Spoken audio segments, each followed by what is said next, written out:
নমস্কার বন্ধুরা, আজ বানিয়ে নেব এক বাটি সাবুদানা আর একটা আলু দিয়ে দারুণ একটা পাঁপড় রেসিপি। আর এই পাঁপড়টা আপনারা বানিয়ে স্টোর করে সারা বছর খেতে পারবেন। বানানো একদম সহজ, বেশ মুচমুচে হয়।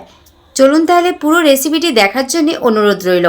এখানে আমি সারা রাত ভিজানো সাবুদানা নিয়েছি, আর আমি এখানে বড় দানার সাবুদানা নিয়েছি, আর সাবুদানাটা সুন্দরভাবে ভিজে গেছে। এবার এটাকে আমি সেদ্ধ করে নেব। আপনারা ছোটো দানার সাবুদানাও নিতে পারেন। গ্যাসের মধ্যে কড়াই বসিয়েছি। যেই বাটির মাপে আমি সাবুদানা নিয়েছি সেই বাটির মাপে আমি 4 বাটি ওর মধ্যেই জল দিয়ে দেবো। এবার দেয়া হয়ে গেলে ভেজানো সাবুদানাগুলো ওর মধ্যে দিয়ে দিচ্ছি। গ্যাসের ফ্লেমটা হাই ফ্লেমে করে এটাকে অনবরত নাড়াচাড়া করে নিতে হবে, নইলে কিন্তু নিচের তলায় লেগে যাবে। অনবরত নাড়তে নাড়তে সাবুদানাটা আমি সেদ্ধ করে নেব। সাবুদানাটা যখন পুরোপুরি ওপর দিকে ভেসে আসবে তখন বুঝে নিতে হবে সাবুদানাটা সেদ্ধ হয়ে গেছে। দেখুন এখানে সাবুদানাটা সেদ্ধ হয়ে এসেছে, আর সাবুদানাগুলো ওপর দিকে সব ভেসে আসছে। দেখুন এবার এই সময় আমি দিয়ে দেব গোটা জিরে, আর দিয়ে দেবো সিন্ধুক লবণ। সিন্ধুক লবণটা দেওয়ার কারণে এই পাঁপড়টা আপনারা কিন্তু যে কোনো ব্রততে আপনারা খেতে পারবেন। আর আপনারা চাইলে কালো জিরেও দিতে পারেন। কালো জিরের স্বাদটাও কিন্তু এই পাঁপড়েতে দারুণ লাগে। ভালো করে মিশিয়ে নিচ্ছি। তারপর এখানে আমি সেদ্ধ করে ভালো করে ম্যাশ করে নেওয়া আলু নিয়েছি। একটা আলুকে আমি ভালো করে সেদ্ধ করে গ্রেট করে নিয়েছি, যাতে কোনো রকম দলাভাব না থাকে। এবার অল্প অল্প করে কড়াইয়ের চারদিকটা ছড়িয়ে দিচ্ছি, যাতে এটা মেশাতে সুবিধে হয়।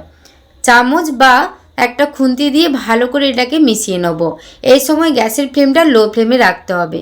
ভালো করে মিশিয়ে আবারও 2 মিনিটের মতো ফুটিয়ে নিচ্ছি। এটা যেহেতু সেদ্ধ করা আলু, বেশিক্ষণ ফোটানো দরকার নেই। এটা ভালো করে মিশিয়ে নেওয়ার পর দেখুন এই রকম ঘনত্বে এই পাঁপড়টা বানানোর জন্য রাখতে হবে। এটা যখন পুরোপুরি ঠান্ডা হয়ে যাবে এটা আরও কিন্তু গাঢ় হয়ে যাবে। এটা পুরোপুরি ঠান্ডা হতে দেবো। এখানে সাবুদানাটা সুন্দরভাবে দেখুন ঠান্ডা হয়ে গেছে। এবার এটাকে আমি পাঁপড় বানিয়ে নেব।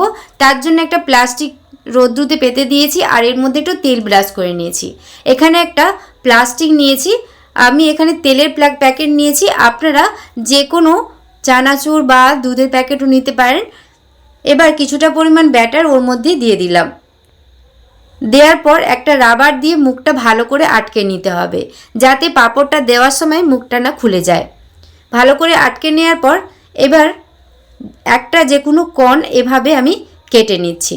কেটে নেওয়ার পর এবার আমি পাঁপড়গুলো দিয়ে দেবো।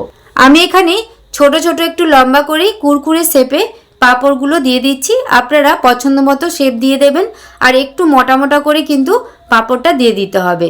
এটা রোদ্রুতে শুকিয়ে যাওয়ার পর অনেকটাই পাতলা হয়ে যাবে। আমার চ্যানেলে আপনি যদি নতুন হয়ে থাকেন প্লিজ আমার চ্যানেলটি সাবস্ক্রাইব করবেন, আর পাশে থাকা বেল আইকনটা পুশ করে দেবেন আমার নতুন ভিডিও পাওয়ার জন্যে। ফেসবুক পেজ থেকে যদি দেখে থাকেন প্লিজ আমার ফেসবুক পেজটা ফলো করে দেবেন। এই একইভাবে আমি সব পাঁপড়গুলো একইভাবে দিয়ে দিচ্ছি। আপনারা গোলাকার মতো ছোট ছোট করে দিয়ে দিতে পারেন। সবগুলো দিয়ে দেওয়ার পর কড়া রোদ্দুতে আমি 2-3 দিন শুকিয়ে নেব। শুকিয়ে যাওয়ার পর আপনাদের দিকে দেখাচ্ছি। এখানে পাঁপড়গুলো 2-3 দিন রোদ্দুতে আমি শুকিয়ে নিয়েছিলাম। দেখুন কতটা শুকিয়ে গেছে, আর পাঁপড়গুলো কতটা পাতলা হয়ে গেছে দেখুন। আপনারা এই অবস্থায় সারা বছর কোনো কৌটোর মধ্যে রেখে সারা বছর স্টোর করে রেখে যখনই মন করবেন কোনো ব্রততে বা চা কফি সন্ধেবেলা চা কফির সাথে পরিবেশন করতে পারেন। এতটাই মুচমুচে হালকা হয়। এখান থেকে আমি কয়েকটা ভেজে দেখাচ্ছি। কড়াই তেল দিয়েছি, তেলটা যখন ভালোভাবে গরম হয়ে যাবে কয়েকটা আমি পাঁপড় ওর মধ্যে দিয়ে দিলাম। দেখুন কতটা ফুলে যাচ্ছে, আর বেশ হালকা মুচমুচে হয়। এগুলো আমি তুলে নেব। এইভাবে আমি কয়েকটা আগে ভেজে নিচ্ছি, ভেজে আপনাদের দিকে দেখাচ্ছি। সব পাঁপড়গুলো কত সুন্দর ফুলে যাচ্ছে দেখুন। কয়েকটা আমি গোল শেপে বানিয়েছিলাম, সেগুলো ভেজে দেখাচ্ছি। কত সুন্দর ফুলে যাচ্ছে দেখুন। আপনারা যে কোনো শেপ বানিয়ে নিতে পারেন। খেতে কিন্তু দারুণ স্বাদের হয়, মুচমুচে হালকা হয়। খুব সহজেই বাড়িতে বানিয়ে নিতে পারবেন, স্টোর করে রাখতেও পারবেন। আজকের এই রেসিপিটি আপনাদের কেমন লাগলো অবশ্যই কমেন্ট করে জানাবেন। আর রেসিপিটি ভালো লেগে থাকলে প্লিজ একটি লাইক, কমেন্ট, শেয়ার করবেন। আর পাঁপড়গুলো কতটা হালকা মুচমুচে হয়েছে দেখুন। আজকের মতো রেসিপিটি এ পর্যন্তই। সবাই ভালো থাকবেন, ধন্যবাদ।